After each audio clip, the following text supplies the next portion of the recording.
I will say a couple things first before I kind of tell where I am right now. Number one, I have never seen, I'm quite possibly the oldest person in the room here, certainly pretty close to it.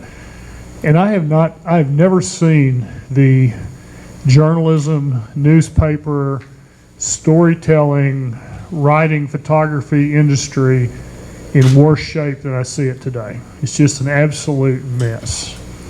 Having said that, as a communications executive and producer or whatever for 40 years now, I've never seen a greater need among corporations, our society, among people for stories and effective storytelling. So you have this thing that seems to be totally in contradiction. And so the question is, how do we fill that gap? Because the need is greater than it's ever been, but the way we've always done it is just a disaster. So just keep that as kind of a backdrop. All I ever wanted to do growing up was to take pictures and write stories. My father was a newspaper editor in Texas. I started when I was 14 years old, and that's all I ever wanted to do. And that was back in the day. They had this thing called film. I don't know if you guys knew that or not, but and you could get like one shot. I mean, my first deal with the local newspaper was they would pay me $2 for every picture they published. But I could get one, maybe two pictures from the football game or whatever.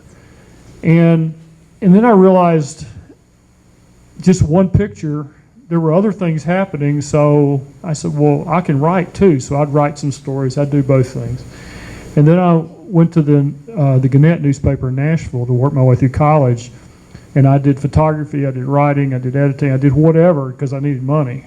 And then when I came out to go to the AP didn't have a full-time photography position, but they did have a desk editor position, and I needed a job. And I knew I wanted to work with the AP.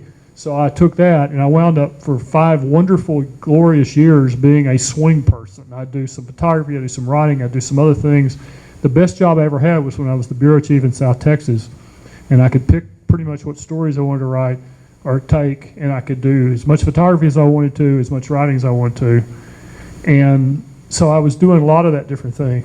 And then I realized that there are other things I didn't know how to do. There's video, this thing called TV and video was coming along. All these things were happening. And so I joined IBM to do different corporate communications, and I learned how to write speeches, learned how to produce events. I learned how to produce and write videos and all this stuff. So I began to see how it all worked together.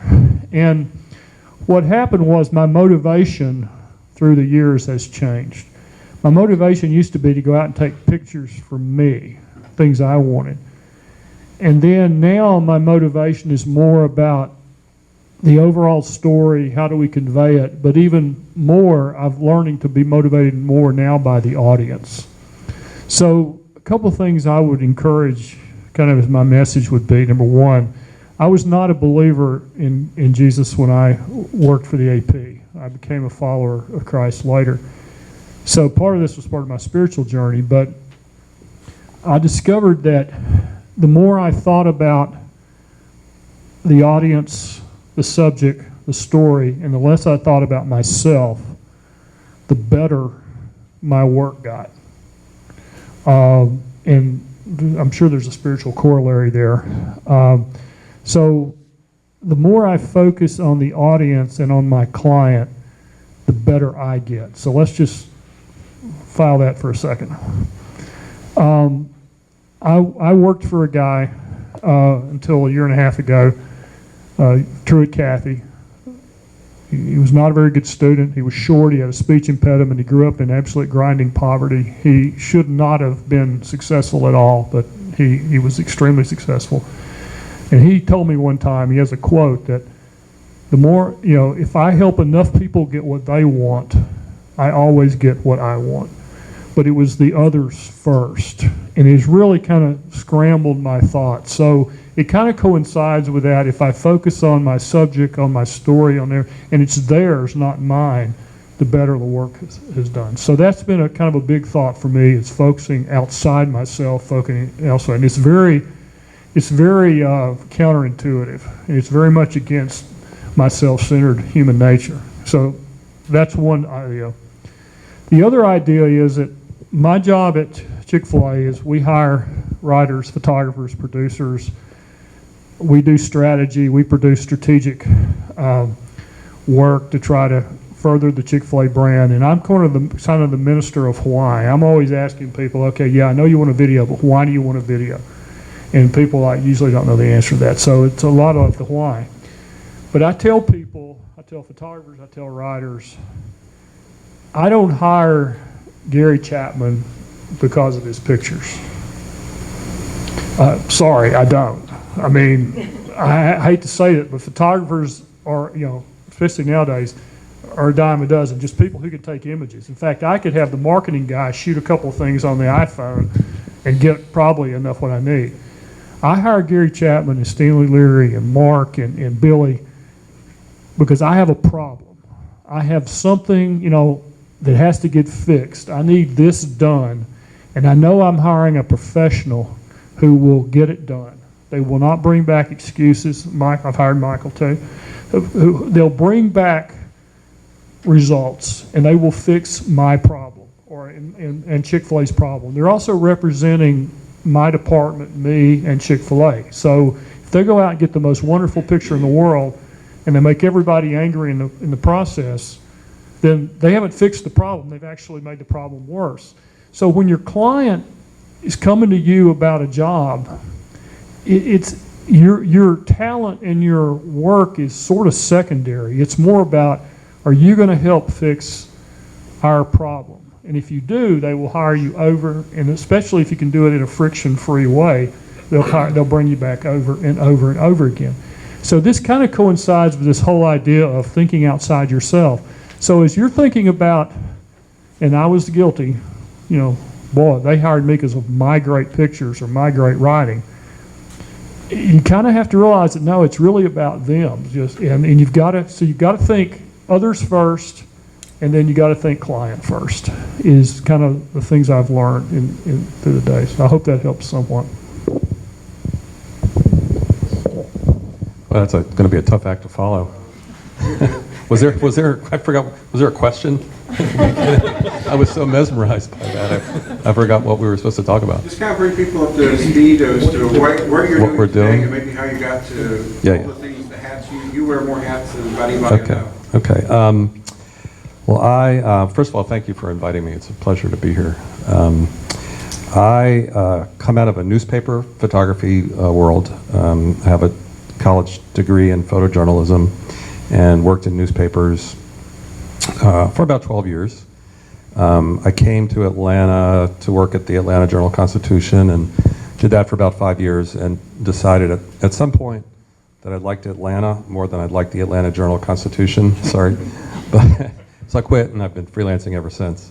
I got into photography originally. Honestly, it was kind of a lark. I thought it was going to be a fun thing to do. I was going to go to college. I found a place you could actually get a degree in photography. I thought that was kind of amazing. But then in school, I got really excited by photography's potential to change the world. And it sounds kind of pretentious to say that, but I still believe in the power of the visual image. And real early on, I stumbled upon the work of Louis Hine. You guys probably know Louis Hine. And he said once that he photographed to show the things that needed to be changed and the things that needed to be appreciated. And I thought, man, that's really powerful, and that kind of sums up what I love to do, is show things that are wonderful, that people should see, and show things that maybe are not so wonderful, and maybe we can all work together to change it. So as I left the paper and I started freelancing, I was 100% still photographer. And I would say as photography changed to digital and we started seeing more and more of our work displayed online rather than print, it became obvious that still photography was going to be just one of the tools that we had at our disposal, that we were going to have audio and we were going to have video, and we needed to be able to learn all of that. And the NPPA, which in ASMP, which I'm active in both of those organizations, had been trying to encourage people to develop multimedia skills and all that. And I always said, yeah, I know it's going to happen someday, but I haven't had a single client ever ask me to do video or any of this other multimedia stuff. So I'm going to wait till a client asks me to do that. So about 4 years ago, I had a client that I'd been working for a real long time, a photo editor who was at a magazine, and he asked me to do an assignment for him, and at the very end of our conversation, I was going to go to Athens and do a shoot of this woman. I'm not sure what it was about, but at the very end of this conversation, he says, oh yeah, and we need video for our website. Can you do that? So when you've never done something before and somebody asks you to do it, what do you say? Of course I can do that. And so that's kind of when my world turned. So at that point I just jumped right in the pool and started learning video skills. And it really, two parallel paths that this travels on. One is that from a business standpoint, and I'm a freelance photographer, so if my business doesn't function healthily, and it's not sustainable, I can't continue to take pictures. So I have to make sure I have a good business plan. So I knew that I needed to learn all these things, all these new skills, not just because there was another market out there, but also because my current market was demanding it. So I learned it because I knew I was going to lose old clients and I would not have the potential to gain these new clients. The other path that it travels on is that as a storyteller, I never really envied video people for their ability to have moving images, but I always was desperately jealous of their ability to incorporate audio in their work. So even while I was a still photographer in the old days and shooting that, what'd you call it again? Film? Yeah, film, yeah, film. I always had an audio recorder with me, and I have hundreds of cassette tapes. I probably will never play them, but when I would shoot somebody interesting, I would do like a little audio interview or record ambient sound or whatever, and some of them wound up in being multimedia slideshows or whatever you called it back then. But I just felt that I needed to do it. So now that I'm doing video, having this ability to do audio, I love that. I started this conversation talking about Lewis Hine and something he said. Well, maybe I'll kind of end it by saying that I was once listening to some videographer who said that they approached their work as if they were doing radio stories with pictures. And I thought, that's a really good way to look at it. And so when I do video, that's kind of how I drive it. I develop a storyline and then use the audio to get the story across and then back that up with compelling video, whether it's video or stills or combination, whatever that is. So I'd say right now I'm about 70-30, 70% stills, 30% video. But I have clients that hire me for stills, I have clients that hire me for video, I have clients that hire me for stills plus video. I had a client hire me a couple of weeks ago just to do audio because they needed some voiceover for a project they were working on. I've edited for clients. I love it when I can work with an editor because I'm not very fast at editing. So if I can work with an editor, that's great. But that's been my transition. That's where I come from and where I'm going. I just see, I've seen that each year that percentage is narrowing, and at some point it'll probably in 2 years it'll probably be 50-50, if not more video than stills. Well, I started out at the Atlanta Journal-Constitution. I think everybody in the world has passed through the doors at least once. And I made my way from news to features and ended up in corporate marketing as the public information officer. And one Monday morning I came to work, and on my desk was this big stack of plaques.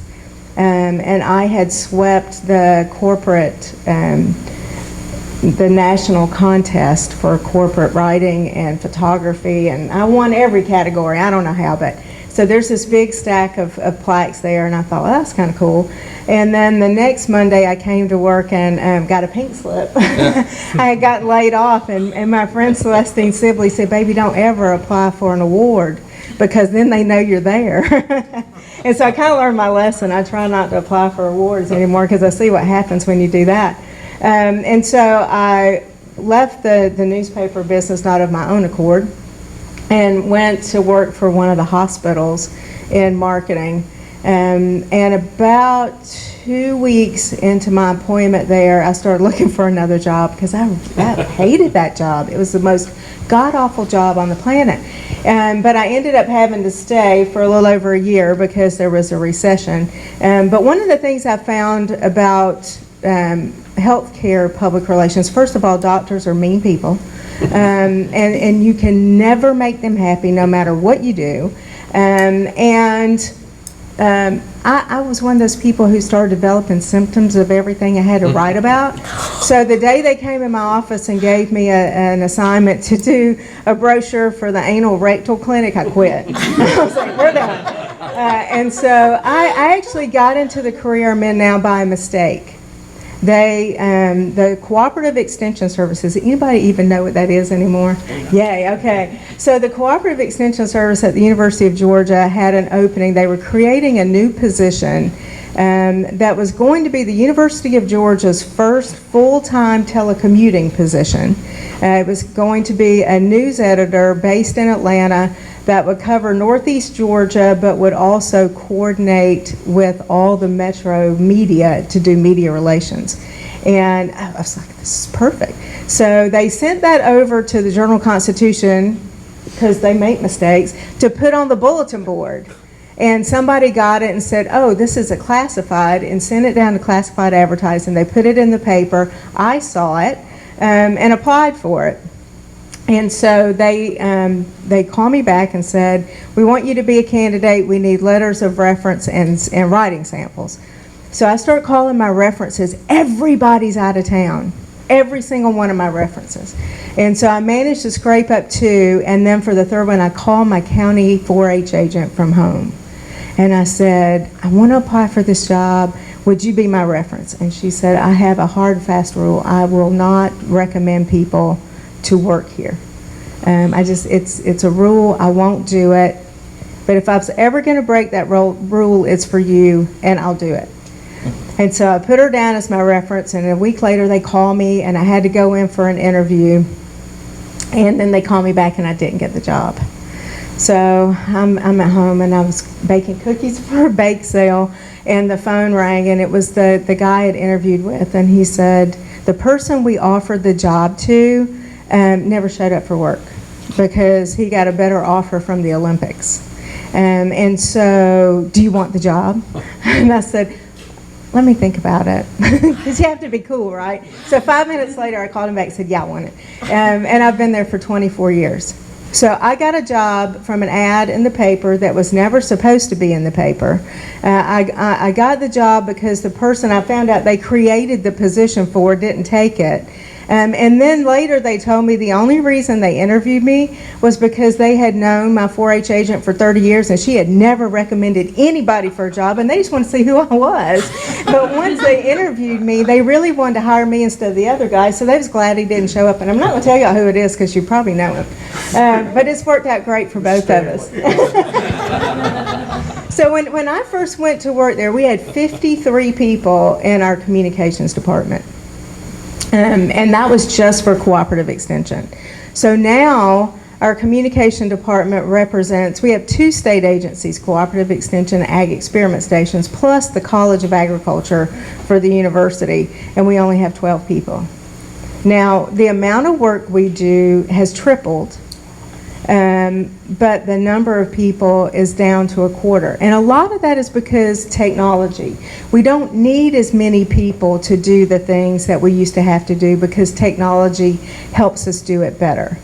But then, you know, budgets come and go and things change. But mostly it has been through technology that we've been able to do more with less people.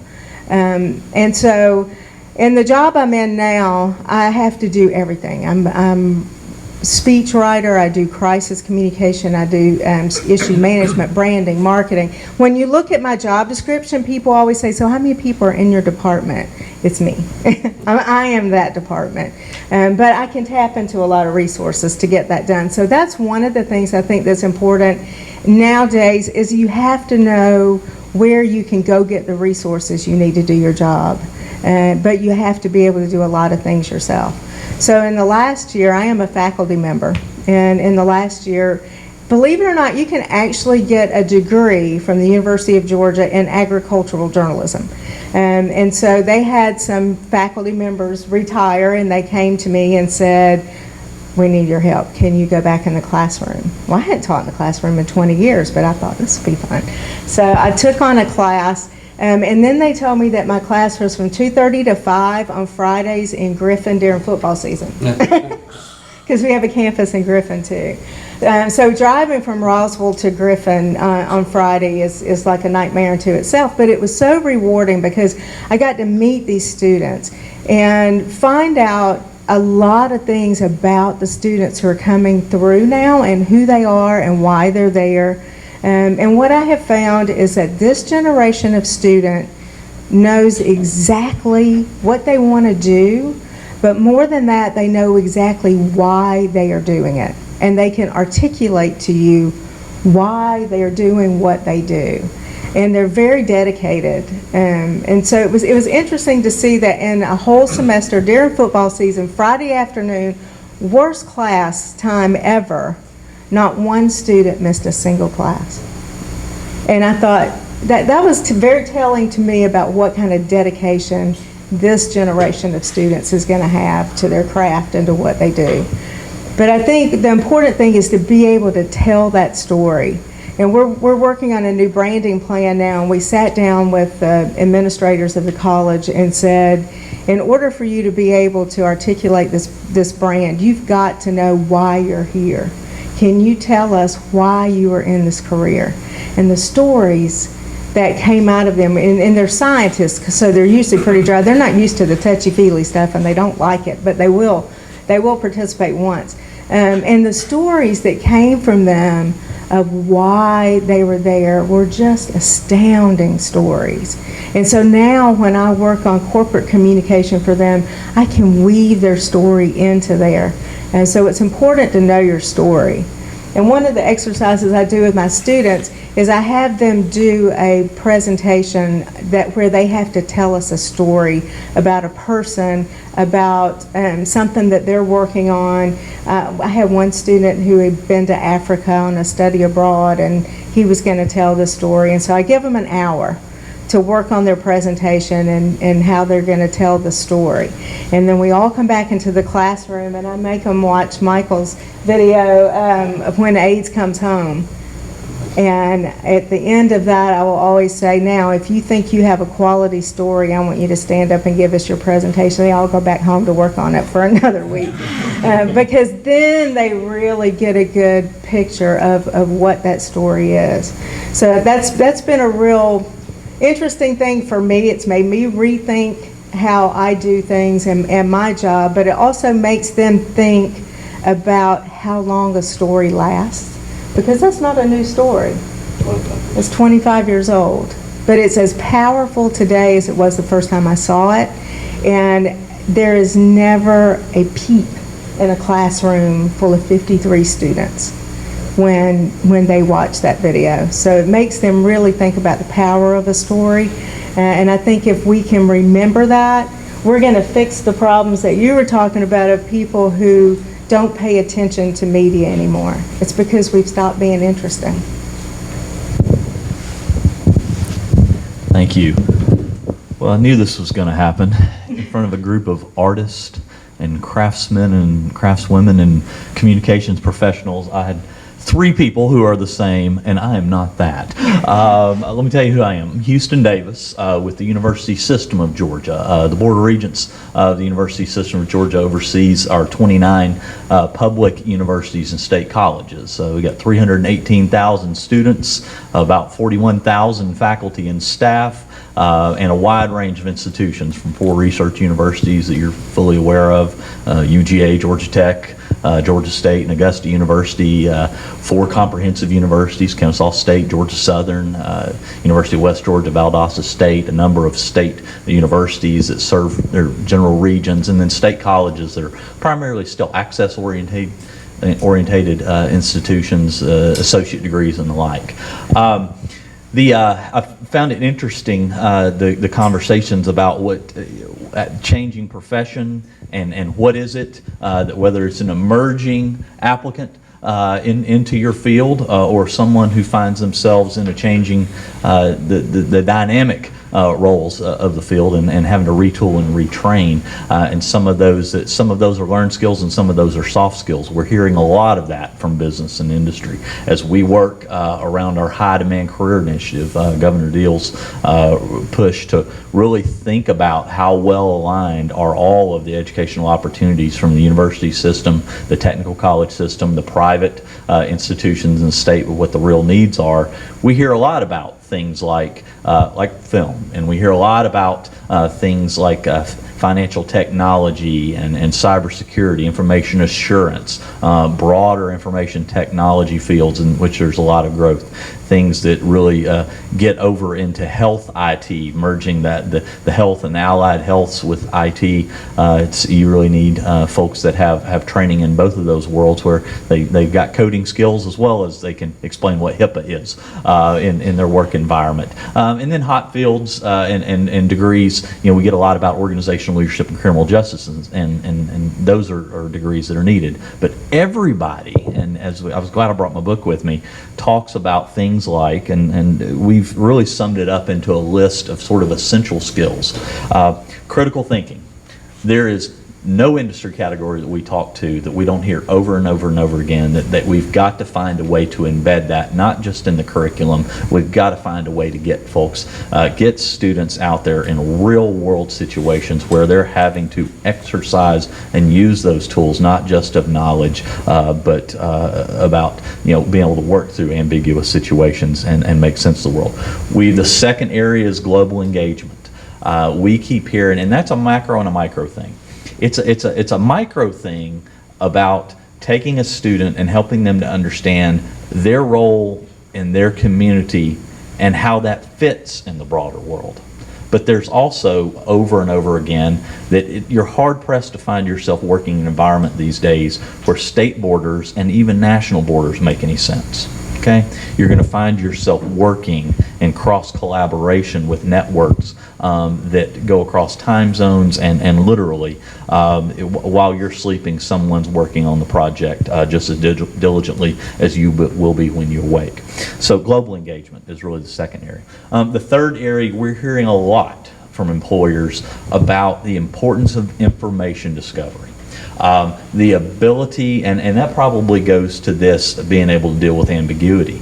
Most of the times in our work world, in our professions, and when we're asked to solve puzzles, we don't have all the information that's needed. How can you take the 3 things that are known, take the 2 things that might be, get to Donald Rumsfeld, known unknowns, and then know that there's a lot more that will come, but you just have to move forward. So information discovery, being able to really explore the known and then be creative in connecting the dots. Fourth area, communication skills. That particular topic has come up in all 3 of my colleagues' conversation to this point, and it's written and it's oral. It's knowing that someone can craft a thought and can put that thought out there in an appropriate medium and launch it into the world, and it makes sense to someone else. So we really are trying to think hard about is. Probably surprise you. There are 2,850 different degrees that you can get in the university system of Georgia. I don't know what the number is on the technical college side. It's probably in the neighborhood of 500, 600 more of distinct degrees that folks could pursue. But to what extent are we making certain that across that curriculum, that oral and written communication is not just casually included, but it's embedded very intentional, very intrusively. A fifth area that we get a lot of criticism is how hard it is for students to be able to explore careers. How hard is it for them to be able to connect up with internships and practicum sort of experiences? One of the things that we're noodling around at the University System Office is with those 2,850 different degree programs, maybe a requirement that we should have is that at least a 3 or a 6 hour portion of that 60 or 120 hour degree should be an internship or a practicum or a service learning experience. That might be something, and that opens up a conversation about broader general education and the requirements of all those degrees. So that's, as we work with the provost and the deans and everybody else on our campuses, that will be something that we'll be exploring quite a bit. Another thing that comes up is the importance of undergraduate research, and I think that hits in this. Being able to take students from the time that they come as freshmen, and that can be a pure applied basic research or environment, or it might be trying to find, maybe it's in a discipline where there aren't those obvious research opportunities. Maybe it is a service learning, taking this content, this perspective, and then what's the role in the community that those students can play. And then the last thing, and I'll give UGA some credit, I think they're kind of setting the pace on being able to document all of that. Because for one, when you're hiring a student that's coming out, you can look at their transcript and you know the degree that they received. You can tell what they were trained in. But how can you make sense of all those other experiences that they can maybe document to what extent the creative endeavors that they've engaged in? So having a co-curricular transcript, and that's what UGA is working on, to be able to document creative activities, to document global experiences when a student has done study abroad or when they've worked with some international education program on their home campus. The third area is better documenting internships. Fourth is leadership opportunities that they've taken care of. The fifth, research activities. And then the sixth, service. That's something that we may pick up again as a system and start thinking about being very intentional about being able to help students to be able to connect that. Because again, as they're exploring what's next, whether that be a career opportunity or a job, or they're experiencing that point in life where they're going to pursue a graduate degree and continue their education, we know that there's the importance to be able to document what you've done, to prove it. We're in a society in which you need to be able to put on the table what I know, what I can do, what I've experienced. So again, thinking very practically about that.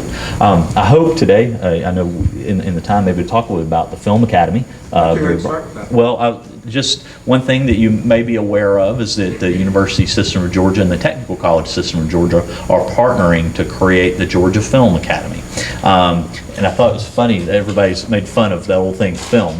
We agree, film can sound very limiting. It really is, it's multimedia, it's digital entertainment is really the direction it's going. Jeff Stepikoff, we hired as the founding executive director of the Georgia Film Academy. He and his team are putting together experiences where you're already familiar with a lot of the film production, post-production opportunities that are here in Georgia, above the line, below the line, opportunities for employment. We want to take Georgia students, whether they be students that are coming straight out of high school and looking at that as our friend Caleb here is interesting pursuing, or if it's somebody that is already midway through their degree, or they're a graduate and they're out there in the career field, to be able to come back and regardless of whether they're in the creative side of things, or maybe it's somebody that was a business student and they've got some interest in applying their education skills in that film environment. A 6-hour introduction to film course has been created, in which the idea is to get students on the set. Get them to where they know about the etiquette on the set, to get them to where they know about the culture, they know about the business side, they can at least find their way around the basics. The second class is a 12-hour course that's advanced film production, in which the students will basically do a 16-week assignment on a film. One of the ways that we're doing that through the film opportunities that are out at Pinewood, Clayton and Columbus and Georgia State, Southern Crescent Technical College, there's some of the partner institutions that will be doing activities. We've actually constructed a sound stage that's just like Sound Stage 10 down at the Pinewood Studios, in which there will be productions going on where GFA students will get the opportunity to work constantly on those productions. Again, we need them to get that experience because that's what leads to those production assistant jobs. Jeff Stepikoff is always fond of showing me all the call sheets, and he's like, look at all these squares above the line and below the line. You see every single one of those has in there somewhere a production assistant role inside of that department. That's what we've got to get these GFA students into, because it doesn't matter whether you're at hour number 1 of college or you're at hour number 120 of college, you're going to find yourself getting those opportunities at the PA level. So the faster that we can get students into that level type of experience and to be able to work with the unions and the guilds to open up the doors for those opportunities, the better off that we'll be.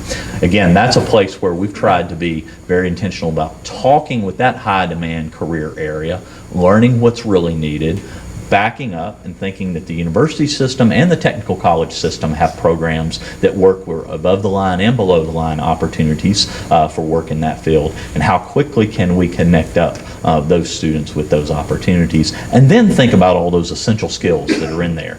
Some of those things other people might call soft skills, how intentional are we being about making certain that that's baked into the cake and that we can document it for those students. So how's that for a good start? That was awesome. Thank you all for that transition, but I wanted to see how many of you are thinking like the 4 of them are about a client in trying to solve problems as each of them have done. Going from the education, he's talking to the industry and finding out what the industry needs. He's broken it down to bite-sized categories of what they're needing. And then you have Faith doing the same thing at University of Georgia, and how they get to their jobs. Each of them, as you hear some of the fun stories of moving to a new location, because often the client or the marketplace required them to make that transition. So they were pursuing and passionate and staying within their industry. So I think there's a common theme there that I'm seeing, that all of you are now critically thinking at a much higher level than at your entry-level jobs that you started at, and moving from those positions. Can you kind of talk about where you see your level of work now versus where you started? You know, at the, more like, if we want to think of it this way, as the reporter maybe, or as the educational, the teaching in the classroom, to now, what is your skill set now? How are you thinking about projects now versus when you started? Yeah. I have a real life example from yesterday actually on that, but before I say that, the one thing I would say is I'm not suggesting that that Gary become a writer plus a photographer, or Billy become this plus that. What I'm discovering is that Stanley's a very gifted teacher, speaker, blog writer in addition to photography. He's also a gifted producer in understanding what we're trying to do and how do you bring the resources together to make that happen. Gary's quite capable writer in blog and everything. And so, well, but Robin Nelson hates to write, but he's a very effective writer. The point is not you go out and you try to learn everything. The point is to think higher.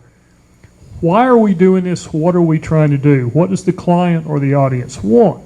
And then what I love to do is put people like Michael together with people like me or writers and say, okay, we're a team now. How are we going to approach this story? And you're going to see it differently from the writer, from this. And together, if we all understand what we're trying to do, everybody does a better job. There's the famous story of the 2 bricklayers. You may have heard it. You come across this guy who's laying bricks. And they say, what are you doing? Well, I'm laying bricks every day. I put one on top of the other. That's all I do. It was just awful. Like, wow, that's depressing. So you go to the next guy and said, well, tell me, he's doing the same thing. What are you doing? I'm helping build this great cathedral. They're doing the same work, but their view was completely different, and their understanding. And then he's going to find things as he's laying the bricks that might make that a better cathedral. So that's why I like to bring teams together and everybody kind of understand what it is and why we're trying to do it. Now, how my job has changed. Yesterday, my boss is the new president of Chick-fil-A. He was named president, I guess, last week. And So he wanted me to meet with him yesterday and say, okay, what should my communications plan be? And we had a list of stuff, you know, videos, blogs. I mean, you guys could write it too. I mean, what we're going to have him do. And then the thought occurs to me Thursday night before I meet with him, what are we doing here? Why are we doing this? So I sent him a note about 10 o'clock Thursday night. I said, we'll have a plan for you, but before we can have an effective plan, I need to ask you 3 questions. Why are you doing this? What do you hope to accomplish? You know, what are your priorities for yourself? And then when you retire in 10 years, what do you want your legacy to be? How do you want people to describe your time as president of Chick-fil-A? Because if we don't understand what we're the objective, you know, Yogi Berra said, if you don't know where you're going, you may wind up someplace else. And so we wanted to really know where was he going. And actually, he said he had to take 2 hours Thursday night to think about this. So when we started our meeting, he said, okay, these are the 3 things that I want to be known for. And so then we started talking about a plan with the understanding of that's the objective. So it's really, every one of us is capable of that. It's just looking at things differently, thinking about how it fits together and what's the larger purpose and the larger objective. Yeah, that's when you asked us to talk about that, and I was thinking about what I would say. It's almost exactly that same thing. It's in the beginning. I would say when I first started freelancing, I would ask my clients, you know, they'd hire me, and I'd say, okay, what do you want me to do? And they'd say, well, we want you to shoot this, we want you to shoot this, and we want you to shoot that. And then over the years, I realized that's not the right question. The right question is, what are you trying to accomplish with this project? Why are you hiring me? Because part of the reason they're hiring me is to help them create visuals that help move their agenda forward. And they're hiring me not just to press the button. I mean, for them to tell me what to shoot and then just have me press the button, there's not much value added in that. So what I had a client recently, it was that ag client I was telling you about. They had me do this video of their, they had a little inspirational meeting here in Atlanta, and they'd never done a video before, and they gave me this long list of things they wanted, and they kept emailing me, oh yeah, we want to do this, oh yeah, we want to do this. And then finally I took everything in because I know that I sort of have a baseline of what I need to do. But then I said, okay, this is great, I can do all this stuff, but really what are you hoping to accomplish with this production? What are you trying to show, or what are you trying to gain? And ironically, they didn't really know. Often they don't. They don't. Yeah, they had to get back to me with that because they weren't really sure. And then once they told me what they're trying to accomplish, it was, yeah, I'm going to do all those things that you wanted originally, but then I'm also going to do this because that'll help you accomplish A, and I'm also going to do this because that'll help you accomplish B. And they're, oh yeah, we never thought about that, but you're right, that's a good way of doing it. And when you wanted me to do this, C, I have a better way of doing C. We'll do it this other way, and it'll accomplish exactly what you want, but it'll be better. So, I mean, I think the big difference then is letting the clients know that you're not there just to press the button, but you're there to help them achieve their goal. And you want to be part of that whole planning and strategy and all that. We have a saying about that. When you know, people are always wanting to hire arms and legs, you know, hands and feet. And when you hire hands and feet, guess what? You're paying for the hands and feet, but they come with a free brain attached. It's amazing. And they come with 30 years of solving problems and experiences, you know, all these things. So you're not just hiring somebody to push the button, you're hiring their brain, and you're getting, hopefully, that 30 years of wisdom and vision. I hope I'm not overstating the 30, but it's 20 to 30, somewhere in there. So that's just a different way of looking. But clients usually don't know what success looks like, shockingly. That's true. I think one of the most important things too is to think about what you want to be known for, what you want to be remembered for. We're all jacks of all trades. We can do lots of different things, but what is it that's really your hallmark? I know when I hire Stanley to do work for me, I hire him for a very specific reason. And I usually hire Stanley when it's going to be the world's most boring photo, and I need somebody who can make it interesting and look good. So Stanley's specialty is boring photos? No, he can make a check presentation an interesting photo. It's amazing. But also, I work in an industry that is ultra conservative, and a lot of the people, because they depend on whatever you want to call it, fate, Mother Nature, the gods, the God, to deliver the things they need to make a living. If it doesn't rain, they don't make a living. If the sun doesn't shine at the right time, they don't make a living. So they are, by nature, very faithful people. And so I'm kind of careful in a lot of situations about who I hire, because I hired a friend one time who showed up stoned for an elementary school thing. It was not cool. And so that's one thing. I look at character, like who are the characters I can interject into this situation and it's going to be okay.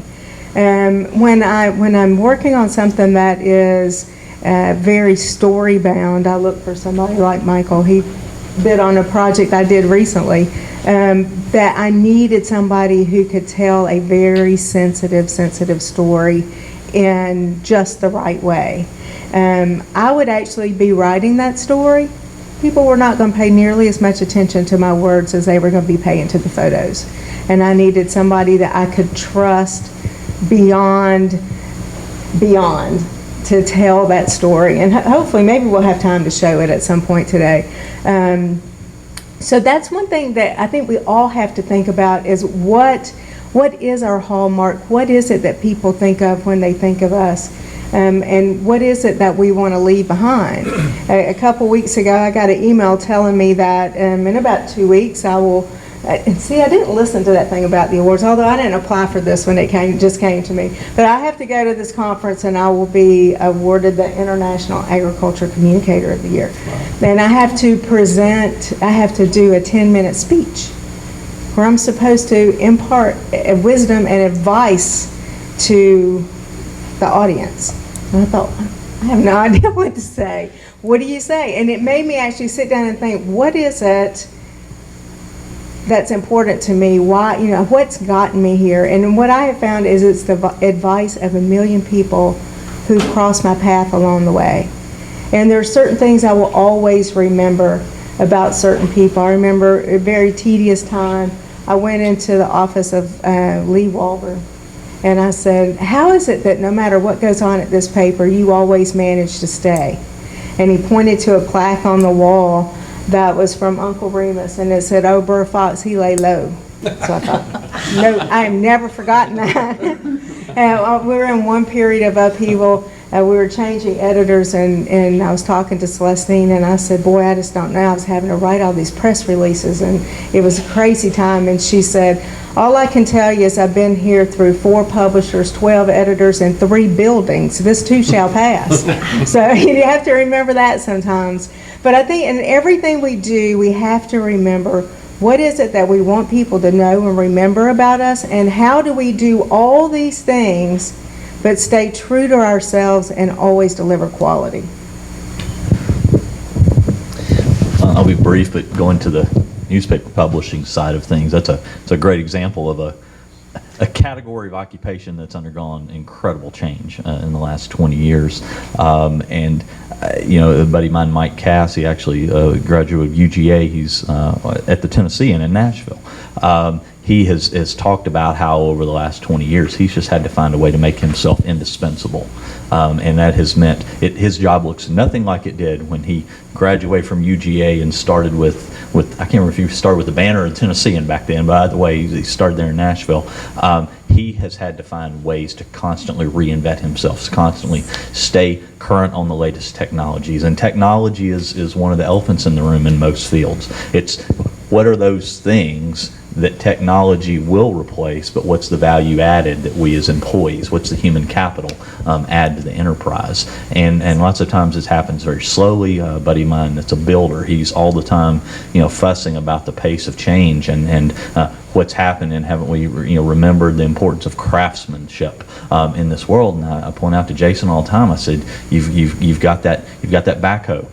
You've got all this latest equipment that help you in building houses. You have slowly but surely probably become 1/7, 1/6 more efficient. I said, well, what you've done is you've replaced people with technology. I mean, and if thousands and thousands and thousands of time over again that happens in the building and trades world, that's where less and less and less employment opportunities are there. It's not like it's one thing, it just happens cumulatively over and over and over again. So I think that staying current in your field, I think making yourself indispensable. I tell students all the time, attitude, talk about the laying low. Sometimes it's not being the problem. I tell students, you can choose to have a good attitude every single day, or you can choose to be a bird in the saddle of your employer.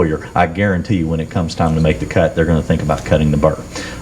So some of those things, it gets to soft skills, as I mentioned earlier. I think that's one of the things I see in the classroom a lot too, is that students don't have as much common sense as they used to, and they are so much better at technology than we will ever be, because it is native to them. They have grown up with it. They can do things with their eyes closed that it takes me a long time to do with my eyes open. But in some ways, they don't engage their brain in what they're doing. It's all in their fingertips. And I have to remind reporters at the Red and Black way too often that spell check is not perfect, and I am the director of public affairs, and that L is real important. And even though spell check will not pick that up as a misspelled word, it's really embarrassing when you put it in the newspaper, because then people wonder exactly what my job description is. So I think that's one of the things that we have to remember, and why this experiential learning is so important is because students don't have that common sense, hands-on experience that a lot of us had. And I had a student tell me one time, I said, I just don't understand. I get so frustrated with you student workers because you don't know this, and you don't know that you don't show up for work in short shorts and flip-flops. And you just got to learn these things. And the student said, when was your first job? How old were you? And I said, I was 13.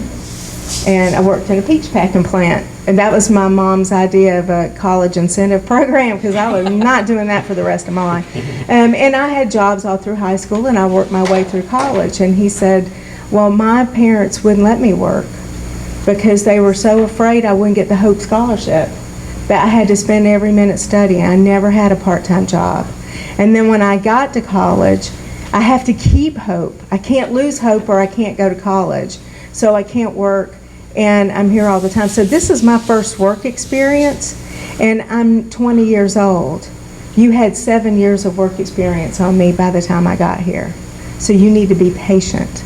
And it really changed the way I thought about working with those interns. But why that experience is so important is because the whole dynamic has changed. I think that keeping the brains engaged with the technology is a big one. I would add to that too, back to what I spoke about originally about your priority and your worldview and who you value. This is America in the current age, and I'm a student of history, is probably the most materially blessed, wealthiest, and self-centered society in the history of the world. I mean, there's a reason they call them selfies. I mean, it's just, and so part of the issue is I'm not going to let them off the hook by saying, well, I didn't get the chance to work. These are self-absorbed students who were raised by self-absorbed parents. And a lot of it is when somebody comes in, I mentor a lot of young people, and they come in and they want to, why are you, I ask two questions when I interview. Why are you here, and why should I hire you? Now, I do it, sometimes that bluntly, because I have to get their attention. Sometimes I do it a little more subtly, but they're here because, well, I'm here because I need a job. Well, tell me, well, I want to do this, this, and this. So I just kind of go and see how long the I want or I will keep going. They don't ask why, what do you need? What can I do for you? So I encourage them. I said, learn your value proposition. Learn what you offer someone. They're not going to hire you because they want to do something for you. And so it's all about trying to, and this, it only took me 40 or 50, 60 years to figure this out, that if you focus, like Truett Cathy said, if you focus on what other people need and want, it's amazing how you wind up getting what you want. And it's counterintuitive, but it works so much better. And so I think part of the issue is not just the lack of experience. I think it's just the focus on self and then just the self-absorption, which is really culminated in the selfie or the always look down at the technology. So the technology, I think, enhances that and creates part of the issue. But it's like, what are you going to do for me? And employers aren't really interested in what they're going to do for them, right? Most of the time. So you guys got some questions? Yeah, first off, your opening remarks, all four of you were amazing. I got takeaways from all that, and I even learned how to be a better communicator just simply by watching the way you were communicating your message, which is great. So thank you all for that.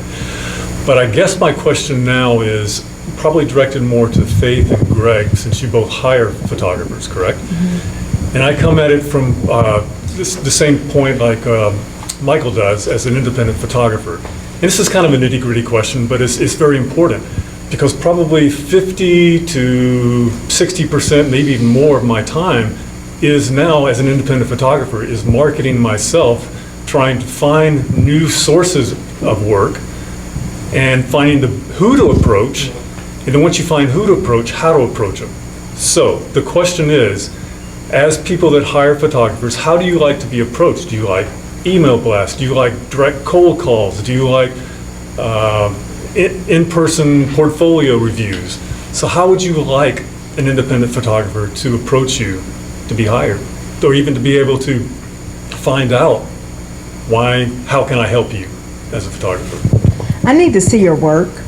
I have a cheat sheet at home that I'm married to. And so a lot of times I will just say to John, I have this assignment, I need this, who would be good? And he'll give me 2 or 3 people I want to check out. But I've also been around you guys enough to kind of know who I'm looking for. But what I need is to see your work and to constantly see what you're doing and what's out there. I like to get those in email. I have a friend that we hire sometimes out of Maryland, and he will periodically send me a link. If he's done something that really fits in with what he knows we do at the University of Georgia, he'll say, hey, check this out. I just did this for University of Alaska or whoever. But he also has a very active Facebook page that I follow. And I follow a lot of different photographers' Facebook pages so I can post what you're doing. As long as you're posting things out there that I can go and see, then it reminds me when I have something come up, who does that and who is it I want to go get for that job. So I think in this day and age, I need it out in front of me all the time so that I'm always thinking about you. Some people say they get annoyed by too many emails. I love it. And I will decide when I've got time to go look at it. So sometimes I'll get emails from different photographers and different writers, and I stick them in a folder. But when I need to hire somebody, I go start clicking on them to see what you're doing today that I want to look at. That's great advice, and I would agree with that. Of course, as I told you at the beginning of my presentation, all I ever wanted to do was take pictures and write stories. So I'm always interested in people's stuff, whether it be blogs, articles, right? So I follow a lot of photographers on Facebook, blogs, and so forth. And I want to see the images. But equally important to me, I work for a very conservative company. We're getting better at it, but we were very conservative, very kind of rigid culture when I got there. So I'm really always looking at who else you have worked for. So I see great images. I mean, I've told this story before, but I used to hire photographers at IBM, and there's this one photographer, I'm not going to say his name because some of you may know him, he's not here today, by the way, this guy was like a total diva. He could get an argument going in an empty elevator by the second floor. But he had, when it came to technical photography, lasers and microchips and stuff, gel, that was the 80s, so gels were popular. It was just fantastic. I mean, if he shot something for me, I was guaranteed magazine cover in Scientific American, the AP, UPI would run this thing all day long. But he pissed people off. So I could only hire him for certain things, and I had to make sure I didn't let him anywhere near some of our engineers and lab people who also pissed people off. But then there was this other guy, Gary Kruger, shot for Disney, shot for me for years. Gary Kruger, his nickname was Big Bird. And he was the happiest, nicest person I've ever met. He was a great photographer. At age 64, he was as excited about seeing what he got as he was when he was 18. And people liked him better than they liked me, better than they liked anybody else. And so I would hire Gary all day long, and I was competing because Disney and everybody else was trying to too. He was a good photographer. He was no better than anybody here in the room, but he was good, and he was consistent, and he was likable, and he had great client references. So it's more about matching the work, and I love to follow the work.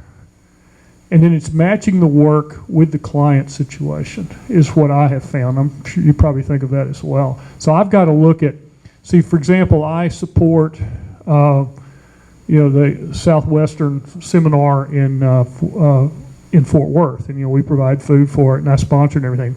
Well, I don't do that to be a nice guy. We recruit from that group because they're a really good culture match for our culture.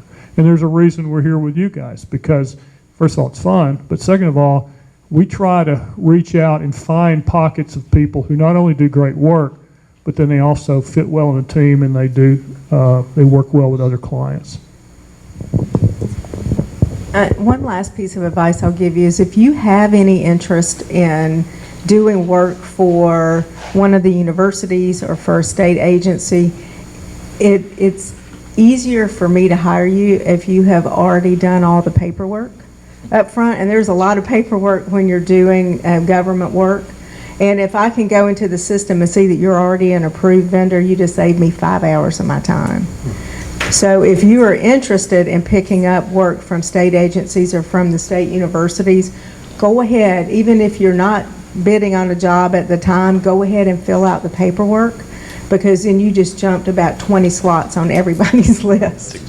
That is a great point. I agree with that. I mean, there's so few people that will take the time. You narrow the funnel tremendously just by those that have gone through that first triage level. I mean, at that point, you're not competing against as wide a swath of competition. That's a good suggestion. Another question? Any other questions out here? You sure? There's some, one other thing that you guys can talk about a little bit more. When people are coming to you and showing you their work and asking for advisement, like where should I go to school, or here's my work, what can I do to get better, and things, are there some common themes that you're noticing now that a lot of people are needing help with? Or what are those things that you're seeing that are standing out that makes you want to pick those people up right away and work with you? Because I know even when Michael does conferences and workshops, you're seeing a lot of people's work. So what are some things that you're seeing in the industry that you're seeing as good things that you're going, oh, I wish I was doing that, or they're the people that, what are some common traits that you think are what people should be looking for? You would advise somebody to do. Does that make sense? Mm-hmm. It's kind of a hard question to answer, Michael. I think you're going to be better at answering this, because one thing that I find really frustrating is I come from the old school of high quality, and That's old school. when I see Channel 2 driving down the road with an iPad at the windshield showing me it's raining, I'm like, really? Why are you on broadcast news? You can do that online, do your own streaming blog. I don't expect to see that on television. But crap sells these days. I mean, people will pay for stuff, so I think you're going to have to answer that. Crap is cheap. you're right, I look at a lot of work, and I'm always impressed when I see people that are working on their own projects without regard to whether it was for an assignment,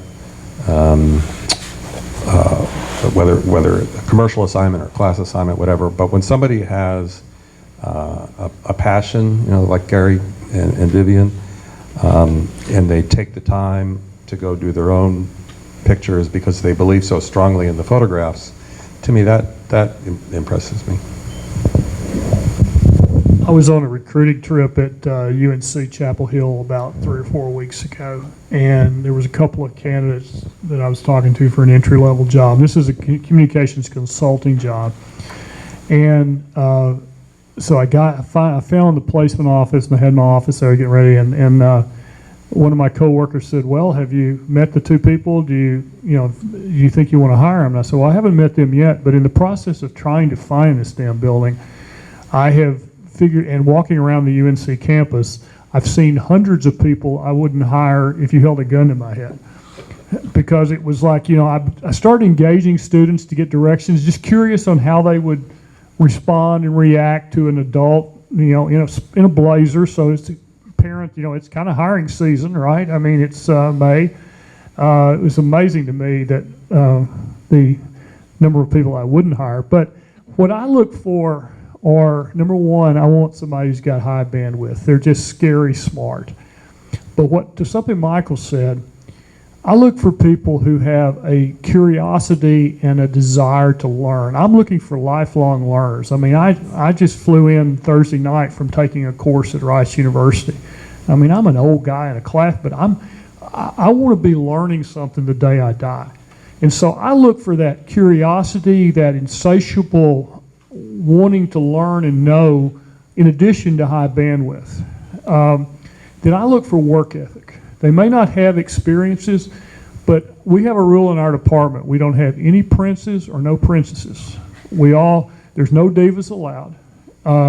You can be a diva on your own time, but at work, we all dive in and we pitch in. I read proofs, I shoot pictures, we do whatever we have to do to get it done. So I'm looking for somebody, they may not know how to do it, but I'm looking for people who want to learn and who are willing to work.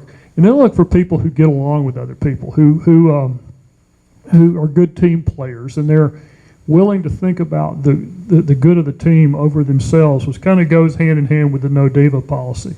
So those are quality, and if I'm looking at a junior level person, I'm looking for the qualities. More senior, I'm looking for the qualities plus the portfolio of experience that would work there.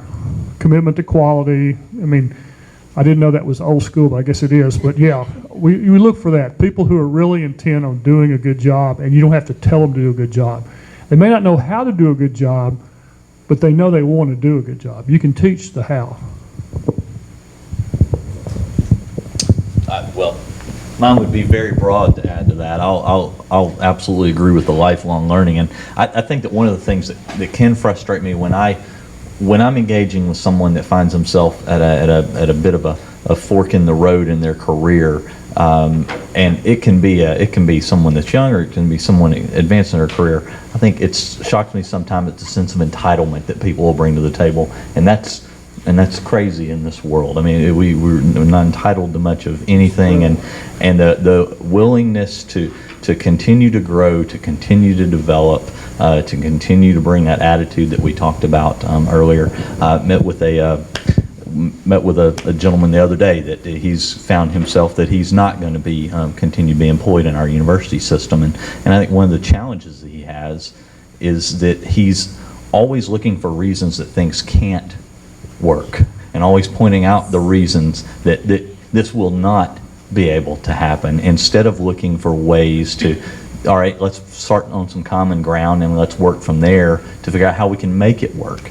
We've gotten to be friends, and we've talked about this as one of his dominant traits that seem to be brought up a lot on some of our campuses, and I think that's a part of it too. I mean, it's the attitude in this day and time. I mean, the world's getting smaller and smaller and smaller.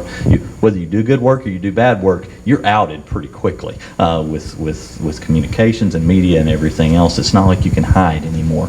So lifelong learning, good attitude, a willingness to continue to break that mold of how you define yourself, reimagine. I love the idea of still learning things until the day you die.